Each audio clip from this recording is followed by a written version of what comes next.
Maka kalau ada orang haram ditanya, kenapa Ustadz ada orang mengatakan artis itu haram? Yang pertama, karena membuka aurat.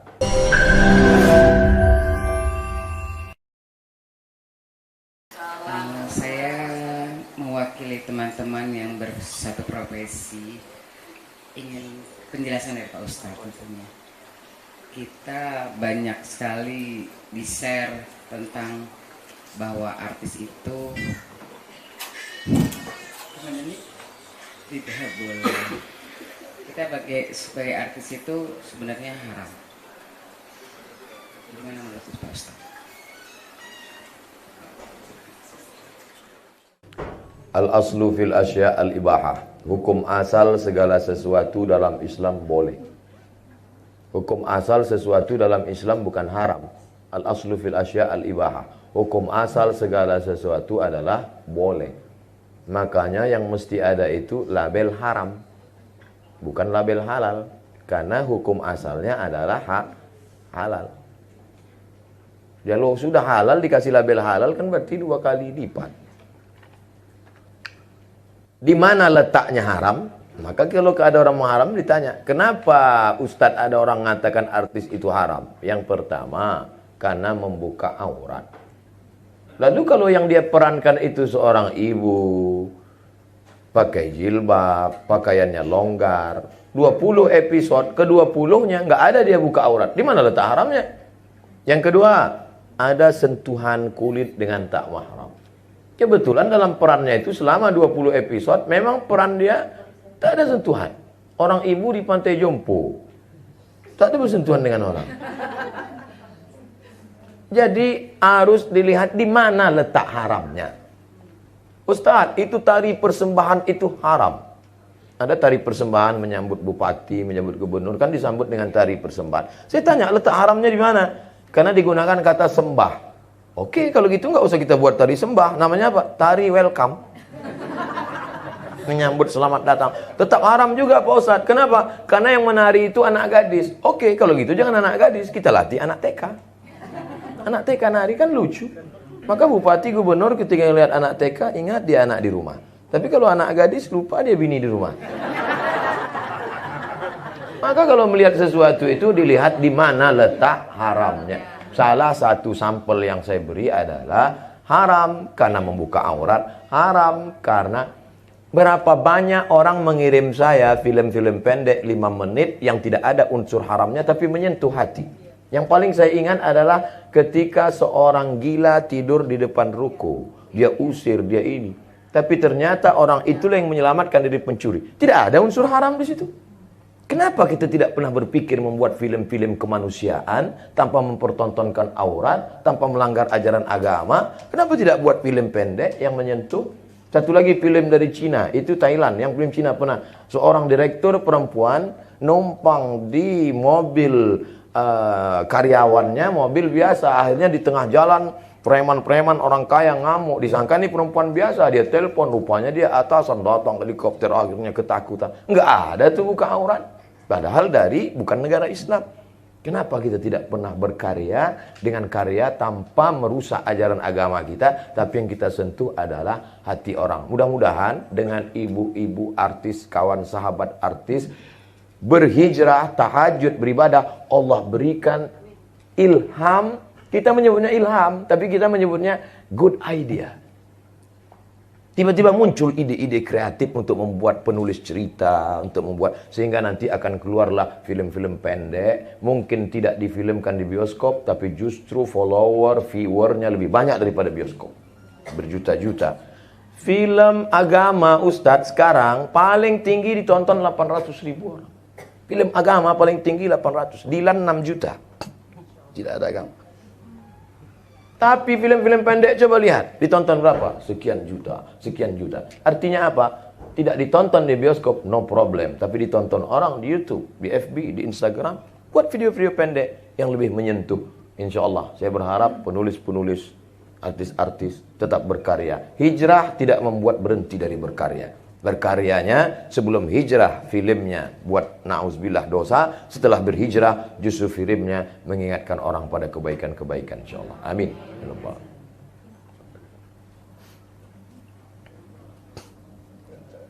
Assalamualaikum warahmatullahi wabarakatuh. Waalaikumsalam semuanya. Waktu zaman jahiliyah lah istilahnya, kita kan belum berhijab gitu. Terus kita ada diri kita di YouTube dengan sepertinya dosa jariah gitu. Bagaimana ya Ustaz untuk mengantisipasi dosa itu agar tidak terus-terusan? Sedangkan kita minta ke YouTube nggak bisa dari terus dan sebagainya. Satu keduanya ada yang bilang bahwa belum yakin, orang bilang bahwa maulid itu adalah bid'ah gitu. Kemudian saya kebetulan memang punya grup sholawat gitu misalnya, tapi pakai musik gitu, belum pakai hadroh. Itu hukumnya gimana? Assalamualaikum warahmatullahi wabarakatuh. Tangan ini dulu membunuh orang paling mulia. Yang bicara namanya laki-laki berkulit hitam, Wahsy. Wahsy budak hamba sahaya yang dijanjikan dapat duit merdeka kalau bisa membunuh Hamzah. Maka dia bunuh Hamzah. Kata Wahsy, tangan ini dulu waktu jahiliyah sangat hina karena membunuh orang paling mulia, Sayyidus Syuhada, perang Uhud tahun ketiga. Bagaimana dia cara menebusnya? Tangan yang bergelimang dosa itu juga dia pakai untuk membunuh nabi palsu bernama Musailamah Al-Kadzab di kampung Yamamah pada masa pemerintahan Abu Bakar Siddiq. Tangan yang sama. Begitu juga wajah yang sama, action yang sama, merubah film-film yang lama menjadi film baru yang bernuansa hijrah, mengingatkan orang. Maka insya Allah ada sentuhan-sentuhan di situ yang mengingatkan kepada penonton, tolonglah hapus, buang file-file yang lama yang kalian simpan. Apakah dengan pesan lagu? Tidak mesti ceramah, tidak mesti artis lalu ceramah, Assalamualaikum hai seluruh Indonesia, kalian delete semua filmku ya gitu. Dengan bahasa dia, dengan bahasa tubuh atau dengan bahasa kiasan atau dengan supaya, dan saya yakin orang yang sudah ngaji melihat itu, kasihan kita delete. La yukallifullahu nafsan illa wus'aha. Allah tidak akan membebani orang lebih dari kemampuannya. Mudah-mudahan illa man taba, siapa yang taubat, wa amana, beriman dengan iman yang benar, wa amila amalan salihah, beramal saleh. Kalau tiga ini dia lakukan, ulaika, mereka itu yubaddilullahu sayyiatihim hasanat. Semua perbuatan dosa mereka dulu bukan diampuni Allah, diganti Allah dengan pahala-pahala kebaikan. Mudah-mudahan ibu, bapak termasuk yang diganti dengan pahala kebaikan. Dua, masalah maulid itu bid'ah. Yang jawab bukan Abdul Somad, Al-Hafiz Ibnu Hajar Al-Asqalani. Kalau disebut Al-Hafiz berarti hafalan hadisnya 300.000 hadis. Kemarin pada tanggal 10 Muharram, ibu puasa apa enggak? Puasa. Namanya puasa Asyura. Kenapa puasa Asyura? Karena hari itu Allah menyelamatkan Musa. Padahal Allah menyelamatkan Musa satu kali, tapi diulang bertahun-tahun. Apa hubungannya dengan maulid? Kalau selamatnya Musa boleh disyukuri, maka adakah nikmat yang lebih besar daripada selamatnya Musa? Ada. Apa dia? Lahirnya Muhammad sallallahu alaihi wasallam. Buka itu nama kitabnya Al-Hawi lil Fatawi. Maulid boleh. Yang ngomong siapa? Al-Hafiz, hafal hadis 300.000 hadis. Ada ulama hafal hadis 300.000 hadis mengatakan maulid boleh. Ada ustadz hafal 3 hadis kalau laptopnya hidup. Al-ilmu fil laptop. Tiba-tiba membid'ahkan maulid. Saya nggak maksa ibu bapak ikut saya, tapi saya cuman mau ngasih tahu saya ikut Al-Hafiz Ibnu Hajar Al-Asqalani. Bapak ibu mau ikut ustadz laptop 3 hadis terserah. Ada lagi nggak Pak Ustadz? Imam Jalaluddin Abdurrahman As-Suyuti, hafalan hadisnya 200.000 hadis, kitabnya 500. Kata dia maulid itu sarana mengingatkan kita pada Nabi, boleh kalau cukup 5 syarat. Pertama, baca maulid sejarah Nabi. Yang kedua, ada tausiah. Yang ketiga, ada baca Quran. Yang keempat, ada tawasobil haq, tawasobil sob, silaturahim. Yang kelima, ada makan makanan.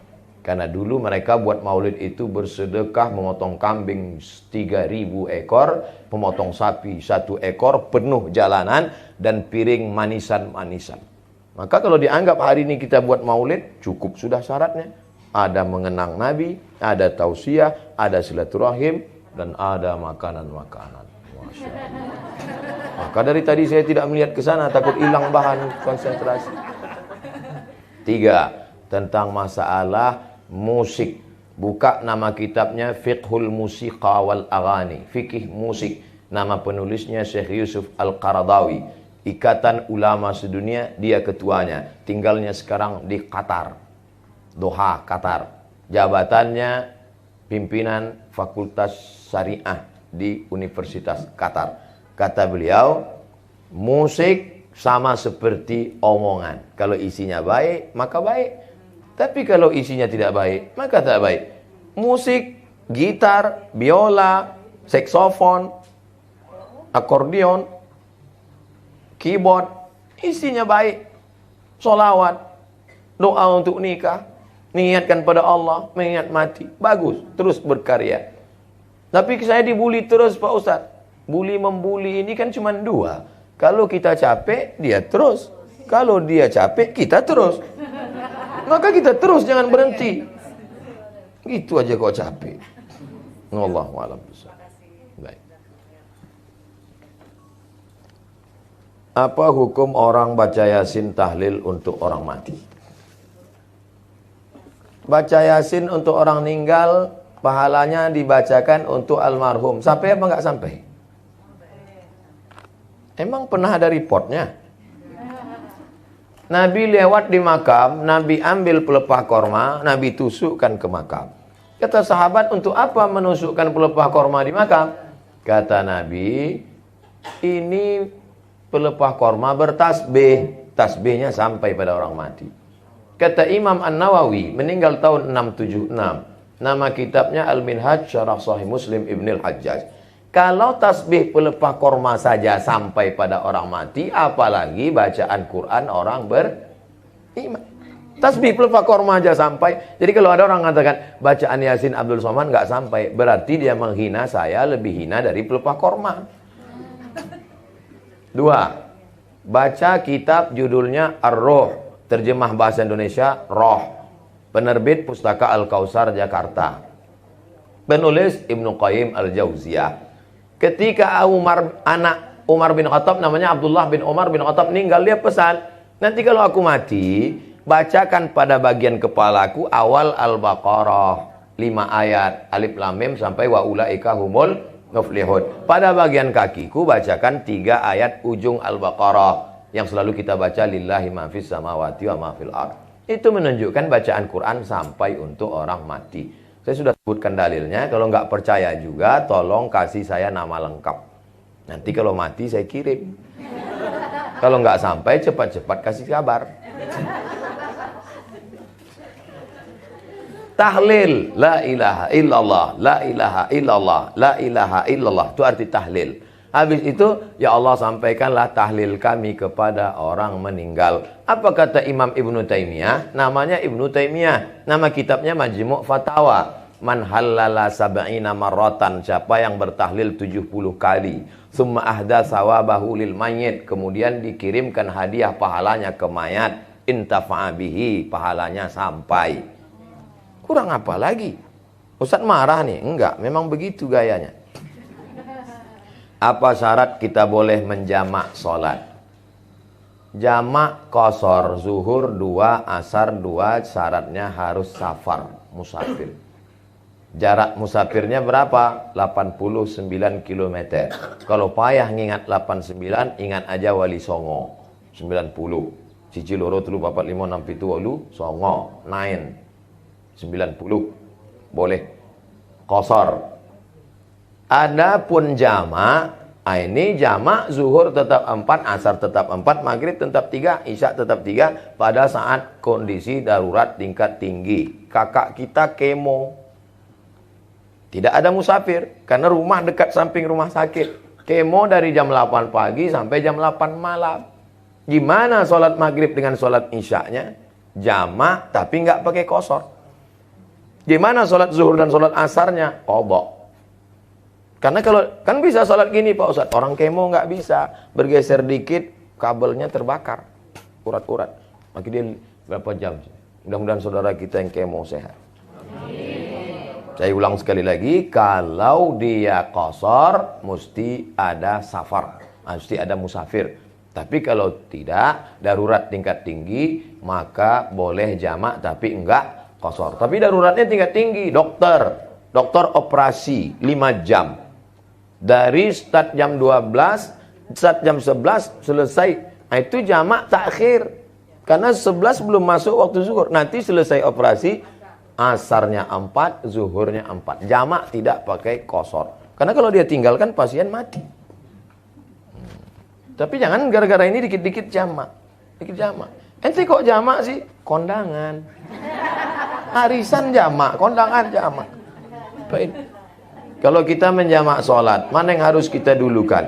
Sholat yang dijamak atau sholat yang pada waktu? Kalau jamak takdim, mesti zuhurnya dulu. Kalau jamak takdim, mesti maghribnya dulu. Tapi kalau jamak takhir, tidak ada. Mesti maghrib dulu atau isya dulu. Jamak takhir sholat zuhur dilaksanakan di waktu asar. Kalau ada imam yang buat zuhur dulu, berarti dia menjaga urutan karena lebih dulu zuhur baru asar. Kalau dia buat asar dulu, melihat waktunya karena zuhur numpang di waktu asar.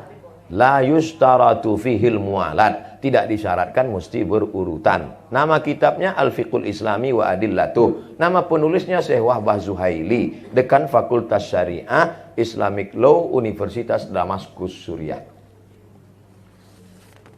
Tapi kalau jadi imam sholat maghrib jamak takhir, makmum mesti dikasih tahu.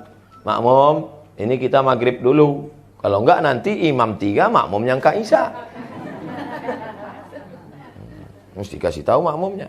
Kalau sebelum berdoa kita baca ila hadratin Nabi Al-Fatihah. Boleh apa enggak Pak Ustaz? Ila hadratin Nabi artinya saya kirim Fatihah ini untuk Nabi. Tidak kita baca pun tetap sampai ke Nabi. Enggak pun kita baca tetap sampai ke Nabi. Kenapa? Mandalla ala khairin falahu mislu ajri fa'ilihi. Siapa menunjukkan kebaikan, dia dapat pahalanya automatically. Lalu kenapa kita ucapkan ila hadratin Nabi? Sama seperti Bapak. Tidak pun dikatakannya I love you full. Dia tetap cinta sama ibu. Tapi kadang ibu nggak percaya.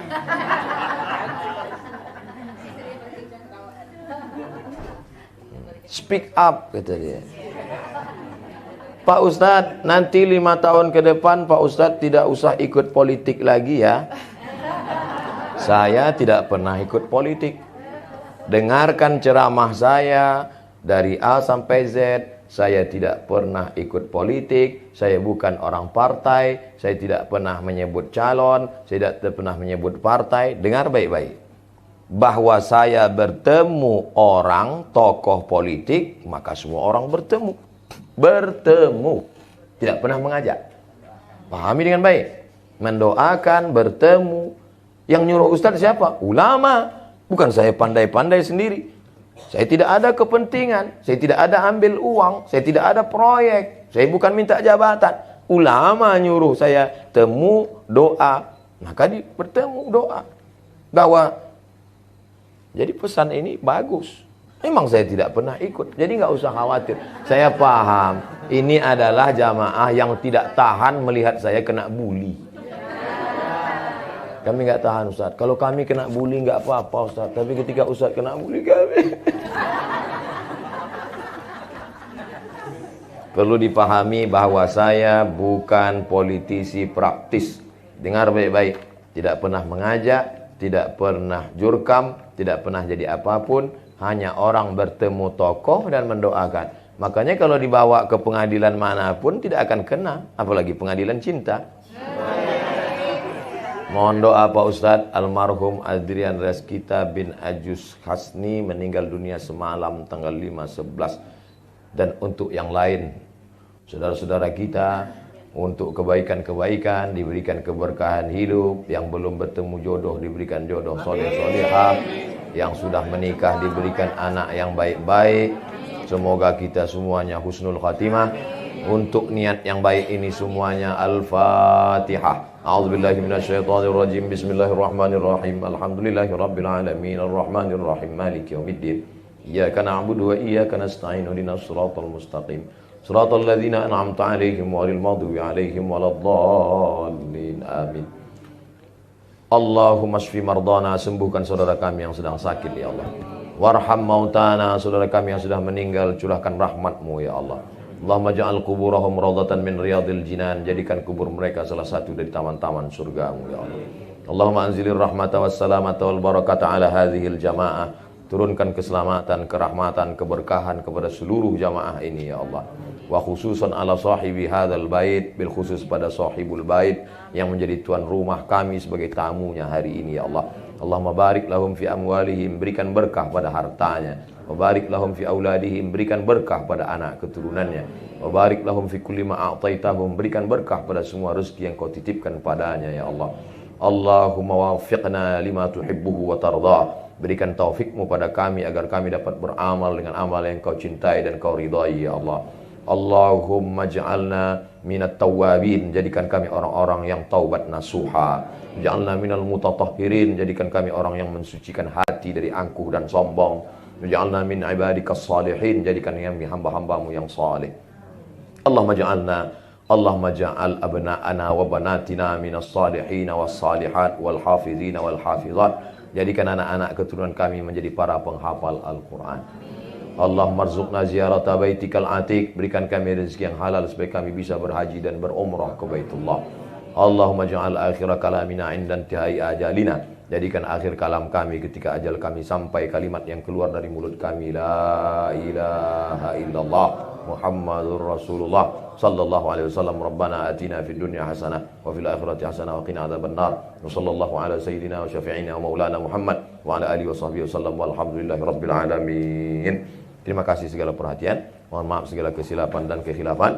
Kita berpisah zahirnya tapi tak pernah berpisah karena kita tetap disatukan dalam doa. Doa untuk Ustaz Somad, terus kirimkan satu saja doa supaya mati husnul khatimah. Amin. Jangan sekarang, masih banyak jadwal. Ini langsung pulang ke airport. Mudah-mudahan perjalanan diberikan Allah keselamatan. Terima kasih. Wassalamualaikum warahmatullahi wabarakatuh.